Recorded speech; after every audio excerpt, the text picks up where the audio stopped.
अक्टूबर 1929, black Tuesday. एक ही दिन में स्टॉक मार्केट 12% टूट गया। कुछ घंटों के अंदर लोगों की पूरी जिंदगी की कमाई गायब हो गई। बैंक्स एक के बाद एक कोलैप्स होने लगे, बिजनेसेस बंद होने लगे और 1933 तक अमेरिका में 25% लोग बेरोजगार हो चुके थे। ब्रेड लाइन्स सड़कों पर कई ब्लॉक्स तक फैली हुई थीं। जिन फैमिलीज के पास कभी अपने घर हुआ करते थे, वो अब कार्डबोर्ड शैक्स और हूवरविल्स में रह रही थीं।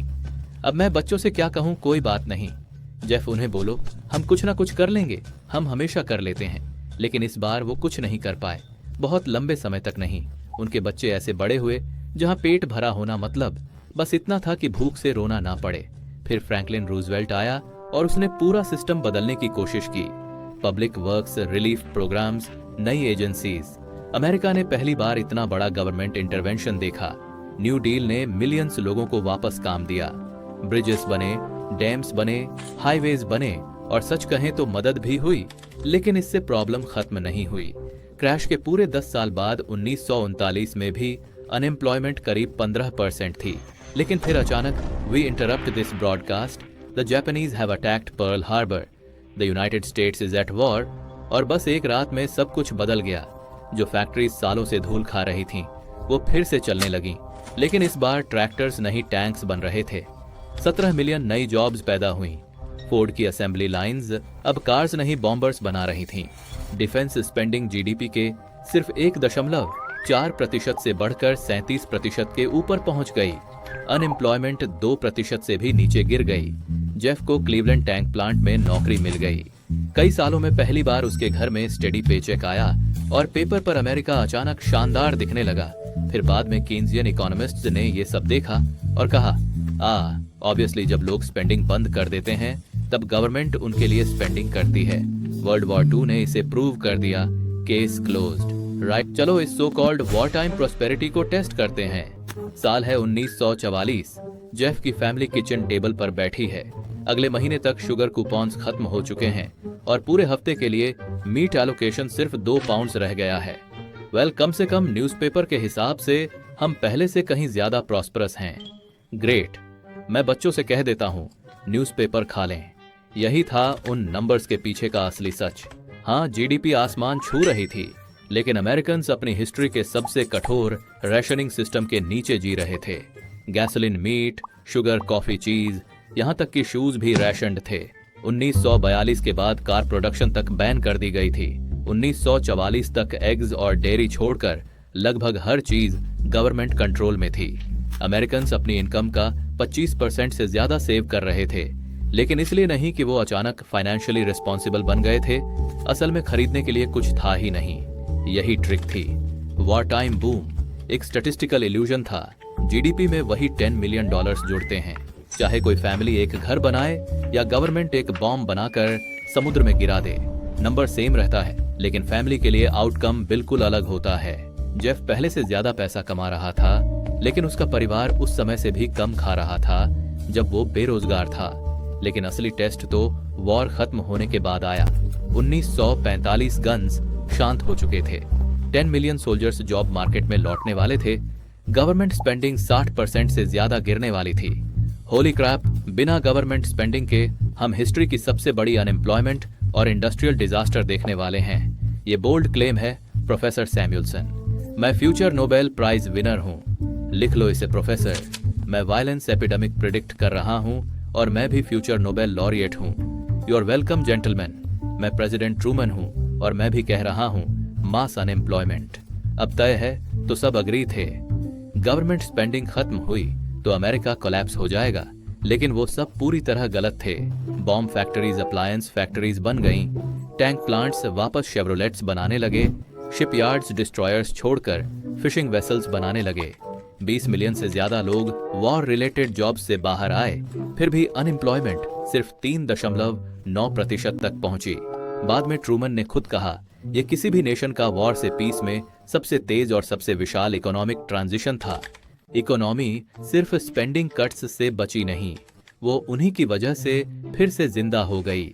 वॉर मशीन के अंदर बंद पड़े रिसोर्सेज वापस उन चीजों को बनाने लगे जो लोग सच में खरीदना चाहते थे। केन्सियन प्रेडिक्शन को रियल टाइम में टेस्ट किया गया और वो फेल हो गई। लेकिन किसी ने टेक्स्ट बुक्स अपडेट नहीं किए।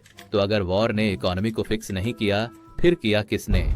इसका जवाब देने के लिए हमें वापस उस पल में जाना पड़ेगा जहां असली डैमेज शुरू हुआ था। साल 1914, वर्ल्ड वॉर 1। कंट्रीज लाखों सोल्जर्स मोबिलाइज कर रही थीं। पूरे कॉन्टिनेंट्स में ट्रेंचेस खोदी जा रही थीं। बैटलशिप्स, आर्टिलरी, यूनिफॉर्म्स, सब कुछ एक साथ उस स्केल पर, जैसा दुनिया ने पहले कभी नहीं देखा था। लेकिन ये सब बेहद महंगा था।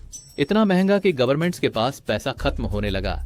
नॉर्मली सरकारें वॉर्स को टैक्सेस से फंड करती हैं, लेकिन सिटीजन से कितना निचोड़ोगे, इसकी भी लिमिट होती है, खासकर तब जब आधे लोग ऑलरेडी ट्रेंचेस में मर रहे हों। टैक्स रेवेन्यू खत्म होने लगा, ट्रेजरी खाली होने लगी, लेकिन वॉर खत्म नहीं हुई। तो अब क्या करें? बस और पैसा छाप दो। लेकिन उस समय एक प्रॉब्लम थी। दुनिया का ज्यादातर हिस्सा गोल्ड स्टैंडर्ड पर था, जिसका मतलब था कि गवर्नमेंट्स जितना चाहे उतना पैसा प्रिंट नहीं कर सकती थीं। इसलिए एक एक करके देशों ने गोल्ड स्टैंडर्ड छोड़ना शुरू कर दिया। गोल्ड स्टैंडर्ड खत्म और फिर प्रिंटिंग शुरू, वॉर खत्म हो गई। लेकिन मनी प्रिंटिंग नहीं रुकी। कंट्रीज लगातार अपनी करेंसी डिवैल्यू करने लगीं ताकि एक्सपोर्ट सस्ते हो जाएं और बाकी देश उनका सामान ज्यादा खरीदें। सुनने में शानदार लगता है, जब तक बाकी कंट्रीज को भी वही ट्रिक समझना आ जाए। फ्रांस ने डिवैल्यू किया, ब्रिटेन ने फ्रांस को अंडरकट करने के लिए अपनी करेंसी गिरा दी। जर्मनी ने इतनी अग्रेसिवली पैसा छापा कि एक लोफ ऑफ ब्रेड की कीमत 200 बिलियन मार्क्स पहुंच गई। बर्लिन की एक हाउसवाइफ को ग्रोसरीज खरीदने के लिए व्हील बैरो भरकर कैश ले जाना पड़ता था। ये एक रेस टू द बॉटम बन चुकी थी। हर देश अपनी ही करेंसी को डिस्ट्रॉय कर रहा था ताकि नेबर्स से ट्रेड छीन सके, लेकिन आखिर में किसी को एडवांटेज नहीं मिला। बचा सिर्फ ऐसा पैसा जिस पर किसी को भरोसा नहीं था। 1929 से 1934 के बीच वर्ल्ड ट्रेड 66% कोलैप्स हो गया। इकोनॉमी के लिए बुरा समय था। लोग भूखे थे, अपमानित थे और उन्हें यकीन हो चुका था कि पूरा सिस्टम टूट चुका है। इसलिए जो भी आदमी मंच पर खड़े होकर सब ठीक कर दूंगा बोलता था, लोग उसकी तरफ खींचने लगे। जर्मनी ने हिटलर चुना, इटली ने मुसोलिनी चुना, जापान ने मिलिट्री एक्सपेंशन चुना। प्रिंटिंग प्रेस से बैटलफील्ड तक का रास्ता किसी ने सोचा था उससे कहीं छोटा निकला।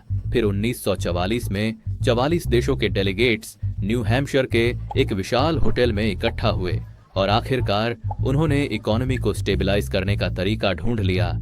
इसे कहा गया ब्रेटन वुड्स सिस्टम और उनका सॉल्यूशन इतना सिंपल था कि ऑलमोस्ट इंसल्टिंग लगता था। हर करेंसी को यूएस डॉलर से पेग किया जाएगा और यूएस डॉलर को गोल्ड से। $35 पर आउंस फिक्स्ड, यही एंकर था। अब अगर कोई गवर्नमेंट प्रिंटिंग प्रेस को लेकर ज्यादा एक्साइटेड हो जाए तो उसके सामने एक हार्ड स्टॉप था। अब अपनी करेंसी को कन्फिटी बनाकर एक्सपोर्ट्स बूस्ट नहीं कर सकते थे। और फिर कई दशकों में पहली बार पैसा फिर से कुछ मतलब रखने लगा। पोस्ट वॉर जर्मनी में फ्रेडरिक नाम का एक आदमी था। उसका शहर मलबे में बदल चुका था। उसके पिता की मशीन शॉप आदि तबाह हो चुकी थी, लेकिन अब उसकी जेब में जो पैसा था वो ऐसे मॉनेटरी सिस्टम से जुड़ा था जिस पर लोग भरोसा कर सकते थे। इसलिए उसने लोन लिया, अपनी शॉप दोबारा बनाई, वर्कर्स हायर किए, बिजनेस एक्सपैंड किया। फिर वही कहानी लाखों फ्रेडरिक्स ने दोहराई। यही असली मिरेकल था। जर्मनी बूम करने लगा, जापान बूम करने लगा, फ्रांस बूम करने लगा। जो कंट्रीज कुछ साल पहले तक वॉर में पूरी तरह फ्लैटन हो चुकी थीं, वो अचानक दहाड़ते हुए वापस उठ खड़ी हुईं। क्यों? क्योंकि रिकंस्ट्रक्शन और इंडस्ट्री के नीचे एक बोरिंग लेकिन बेहद जरूरी फाउंडेशन था। स्टेबल मनी, ऐसा पैसा जिसके पीछे एक एंकर था, ऐसा पैसा जिसे पॉलिटिशियंस कैजुअली प्रिंट नहीं कर सकते थे। वही असली क्यूर था। लेकिन इस सिस्टम में भी एक फेटल फ्लॉ था। ब्रेटन वुड्स ने दुनिया के हर देश से कहा, अपनी करेंसी को डॉलर से टाई करो, डॉलर पर भरोसा करो। लेकिन उसने एक सवाल का जवाब कभी नहीं दिया। अमेरिका पर नजर कौन रखेगा? अगर फ्रांस बहुत ज्यादा फ्रैंक्स प्रिंट करता तो उसका पैग टूट जाता। अगर जापान येन को लेकर रेकलेस होता, मार्केट्स उसे ओवरनाइट पनिश कर देती। लेकिन यूनाइटेड स्टेट्स खुद पैग था। अमेरिका ऐसा पैसा खर्च कर सकता था जो उसके पास था ही नहीं, और बाकी दुनिया को मजबूर किया जाता था उस बिल को एक्सेप्ट करने के लिए। कुछ समय तक अमेरिका ने डिसिप्लिन रखा। फिर आए 1960 के दशक। वियतनाम वॉर, लिंडन जॉनसन की ग्रेट सोसाइटी बाहर, वॉर और घर के अंदर वेलफेयर स्टेट। सर, क्या हम दोनों अफोर्ड कर सकते हैं? Why should we? We can just do it। और फिर अमेरिका ने दुनिया में डॉलर्स की बाढ़ ला दी। लेकिन फोर्ट नॉक्स में पड़ा गोल्ड उतना ही रहा। अब सिस्टम में जितने डॉलर घूम रहे थे उनके पीछे उतना गोल्ड था ही नहीं। और तभी एक आदमी ने ये पूरा अरेंजमेंट देखा और कहा, ये सब बकवास है। फ्रांस के प्रेसिडेंट चार्ल्स डीगॉल को समझ आ गया था कि अगर सारी कंट्रीज एक साथ अपने डॉलर्स को गोल्ड में कन्वर्ट कराने पहुंच गईं, तो अमेरिका के पास गोल्ड खत्म हो जाएगा। इसलिए उसने तय किया कि फ्रांस लाइन के आखिर में खड़ा बेवकूफ नहीं बनेगा। 1965 में उसने शिप्स और प्लेन्स अमेरिका भेजे और कहा, बोंजूर, हम अपना गोल्ड विथड्रॉ करना चाहते हैं। आप लोग ज्यादा डॉलर्स प्रिंट कर रहे हैं बिना ज्यादा गोल्ड के। इसका मतलब है कि बाकी दुनिया के पास बड़े डॉलर की वैल्यू गिर रही है। ये रॉबरी है, बस टेलरिंग बेहतर है। धीरे धीरे बाकी देशों को भी वही आइडिया आने लगा। 1966 तक यूएस के पास सिर्फ 3.2 बिलियन डॉलर का गोल्ड बचा था, जबकि क्लेम्स 14 बिलियन डॉलर से ऊपर पहुंच चुके थे। फिर 1971 में वेस्ट जर्मनी ने ब्रेटन वुड्स सिस्टम छोड़ दिया। ब्रिटेन ने 3 बिलियन डॉलर्स के गोल्ड की मांग कर दी। ये फुल ब्लोन बैंक रन था। फर्क सिर्फ इतना था कि इस बार बैंक खुद यूनाइटेड स्टेट्स ऑफ अमेरिका था। फिर 15 अगस्त 1971 को निक्सन ने कैंप डेविड में अपने टॉप एडवाइजर्स को इकट्ठा किया। कोई प्रेस नहीं, कोई कांग्रेस नहीं, बस एक कमरे में बैठे लोग नंबर्स को घूर रहे थे और पसीना बहा रहे थे। 2 दिन बाद निक्सन ने टेलीविजन पर आकर करोड़ों अमेरिकन को इंटरप्ट किया और कहा, my fellow Americans, effective immediately United states dollars को गोल्ड में कन्वर्ट करना सस्पेंड करेगा। ये एक टेम्पोरेरी मेजर है जो शायद हमेशा चलेगा। और बस उसी पल गोल्ड एंकर खत्म हो गया। अब दुनिया की हर करेंसी सिर्फ एक गवर्नमेंट प्रॉमिस पर टिकी थी कि वो जरूरत से ज्यादा पैसा प्रिंट नहीं करेगी। फिर क्या हुआ? ब्रेटन वुड्स के दौरान गोल्ड $35 पर फिक्स्ड था, लेकिन 2026 तक वही गोल्ड $5,000 के ऊपर पहुंच गया। निक्सन के डिसीजन के सिर्फ 2 साल बाद ऑयल क्राइसिस आ गया। इन्फ्लेशन एक्सप्लोड हो गई, ग्रोथ रुक गई। इकोनॉमिस्ट्स इतने कंफ्यूज्ड हो गए कि उन्हें इसके लिए नया शब्द बनाना पड़ा। स्टैगफ्लेशन फिर आए 1974, 1979 savings and loan crisis, .com bust, 2008 financial crash. हर दशक में एक नया डिजास्टर और हर डिजास्टर का सॉल्यूशन वही प्रिंट मोर मनी। और हर बार जब किसी ने पूछा कि क्या ये सस्टेनेबल है, तब वही पुरानी लाइन दोहराई गई। वर्ल्ड वॉर 2 ने प्रूव कर दिया कि गवर्नमेंट स्पेंडिंग इकोनॉमी को फिक्स करती है।